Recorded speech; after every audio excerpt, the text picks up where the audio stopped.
Well, when you think about barbed wire fences, maybe the West comes to mind as it's used to protect precious prairies.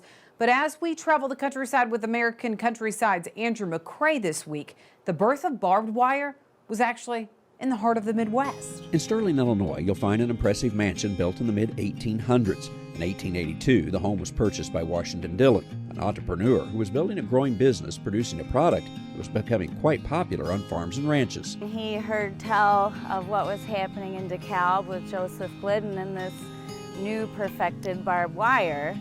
Joseph Glidden had invented barbed wire in 1874. Washington Dillon, though, purchased the patent for another version of the wire. The half-hitch Kittleson, which was an 1878 patent, I believe. Aaron Thompson can show you plenty of versions of the wire that was helping keep livestock where they belonged. Dillon formed the Northwestern Barbed Wire Company in 1879. They say like the six-shooter, conquered the West, but I think there's a good argument that it was actually barbed wire that did that. Barbed wire was an important product on the farm, but Washington Dillon, and later his son P.W., realized the importance of creating many products that would help farmers better handle all facets of their operation. They started making field fence, hog panels, chicken wire. Basically, if it was made from wire, Northwestern Steel and Wire made it. Dillon's steel mill employed thousands, producing rolls of wire that went to farms and ranches throughout the country. So many once worked here. And the mill was one of the larger employers in the area.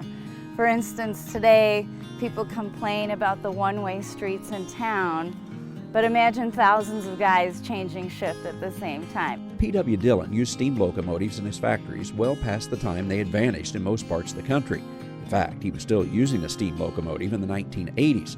The mill closed in 2001, but that last steam locomotive was brought here to the site of the Dillon mansion. He fell in love with the 080s and had a mill shop that just repaired these engines, and he refused to switch over to diesel. The engine that we have here was actually the last, daily fired industrial working steam engine fleet in the whole country. People still come here to the Dillon home to learn more about the family and the products they produced. They are products that not only help build this town, but shape the way we farm and ranch in this nation. Traveling the countryside in Sterling, Illinois, I'm Andrew McCrae. Thanks, Andrew. And you can hear more of Andrew's travels by visiting AmericanCountryside.com. All right, when we come back, customer support and John Phipps has quite the tale this week. Join U.S. Farm Report next weekend for Pork Week, paying tribute to the pork producers who bring lean and nutrient-rich pork to your table. Coverage brought to you by Merck, PIC, United Animal Health, Alltech Hubbard, and Hypor. Learn more at porkbusiness.com.